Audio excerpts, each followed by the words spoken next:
सबको यथा योग्य नमन। मैं आत्म परिचय 466 भाग लेकर आपके सम्मुख उपस्थित हुआ हूं।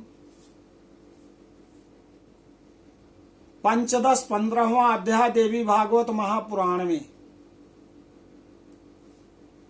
माता भगवती की तपस्या गिरिराज हिमालय और महारानी मैना ने किया और उस तपस्या का फल माता भगवती स्वयं पुत्री के रूप में, पार्वती के रूप में प्राप्त होती है हिमालय राज को।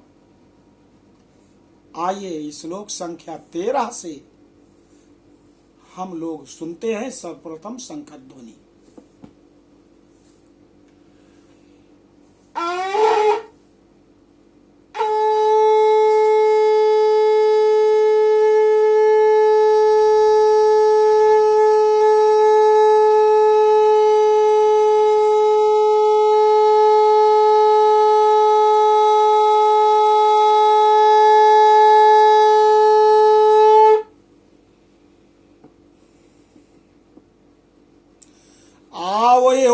तपसा जाता सर्वभूत हिताय च तथा सोऽपि निरीक्षैनाम ज्ञात्वा ताम जगदम्बिकाम प्रणम्य शिरसा भूमौ कृतांजलि पुटः स्थिता प्रोवाच वचनम देवीं भक्तया गदगदया गिरा।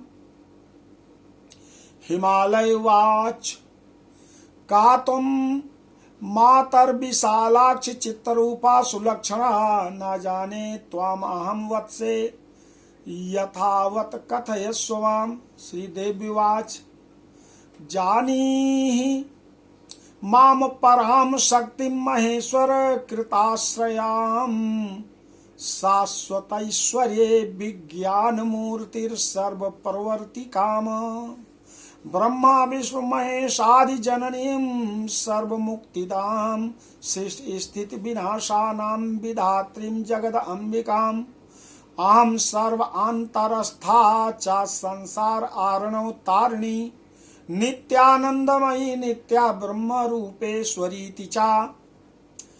यूयोस तपसा तुष्टा पुत्री भामेन लीलया जाता तौ गृहे तात बहुभाग्ये वसात् तव। हिमालय वाच मातस्त्वं कृपया गृहे मम सुता जातास नित्यापयद भाग्यं मे बहु जन्म जन्म जनितम मन्ये महत् पुण्यदं दृष्टम रूपम इदं परात् परतराम मूर्तिं भवान्यापि माहेशीं प्रति दर्शयासु कृपया विश्वेश तुभ्यं नमः। श्रीदेव्युवाच ददामि चक्षुस्ते दिव्यम पश्य मे रूपम ऐश्वरम छिन्धि हृत संशयम विद्धि सर्वदेव मयीं पिताः। श्रीमहादेववाच इति युक्त्वा ताम गिरिश्रेष्ठं दत्त्वा विज्ञानम उत्तमं स्वरूपं दर्शयामास दिव्यं महेश्वरं तदा।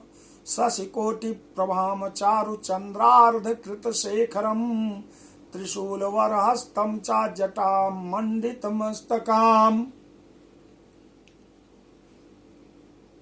हिमालय राज की महारानी मैना कहती है, हे राजन, पुत्री को देखिए, ये हम दोनों की तपस्या का फल है और सभी प्राणियों के कल्याण हेतु मेरी पुत्री प्रकट हुई है। तब गिरिराज ने भी कन्या को देखकर उसे जगदम्बिका के रूप में जाना और भूमि पर सिर झुकाकर प्रणाम करते हुए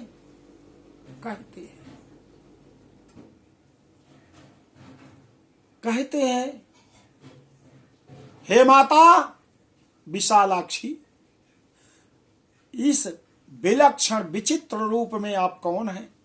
पुत्री, मैं आपको नहीं जान पा रहा हूं, मुझे यथावत अपना वृतांत बताइए। श्रीदेवी कहती हैं, परमेश्वर शिव की आश्रिता मुझे पराशक्ति समझो राजन। मैं सारी सृष्टि का संचालन करती हूं तथा शाश्वत ज्ञान और ऐश्वर्य की मूर्ति हूं। मैं ही ब्रह्मा हूं, मैं ही विष्णु हूं और मैं ही शिव हूं। और इनकी जन्मदात्री भी मैं ही हूं। मैं सृष्टि स्थिति विनाश का विधान करने वाली मुक्तिदायिनी जगदम्बिका हूं। मैं सबकी अंतरात्मा के रूप में स्थित हूं और संसार समुद्र में उद्धार करने वाली हूं। मुझे नित्यानंदमयी ब्रह्म रूपा नित्या माहेश्वरी समझो पुत्र। तुम दोनों की तपस्या से संतुष्ट होकर मैंने अपनी लीला से तुम्हारी पुत्री बनकर तुम्हारे घर में जन्म लिया है। तुम बहुत भाग्यशाली हो। हिमालय राज कहते हैं, आपने नित्या होकर भी कृपा पूर्वक मेरे घर में पुत्री के रूप में जन्म लिया है माता। यह मेरे लिए गौरव की बात है। अनेक जन्मों में किए पुण्य का फल है तथा इसे मैं अपना सौभाग्य मानता हूं। मैंने आपका यह रूप देख लिया।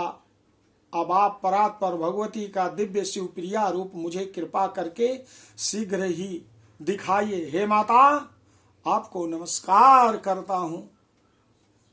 श्री देवी कहती हैं, पिताजी, मैं आपको दिव्य चक्षु प्रदान करती हूं जिनसे मेरे ऐश्वर्यशाली रूप के दर्शन आप कर पाएंगे और अपने हृदय का संशय मिटा पाएंगे और मुझे ही सर्वदेवमयी समझेंगे। श्री महादेव जी बोले।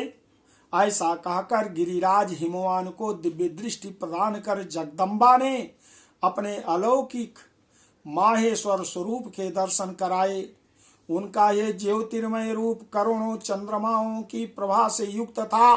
उनके मस्तक पर अर्धचंद्र की सुंदर लेखा विराजमान थी। उनके हाथ में श्रेष्ठ त्रिशूल और मस्तक पर जटाएं सुशोभित हो रही थीं। बोलो आदि शक्ति माता भगवती की जय।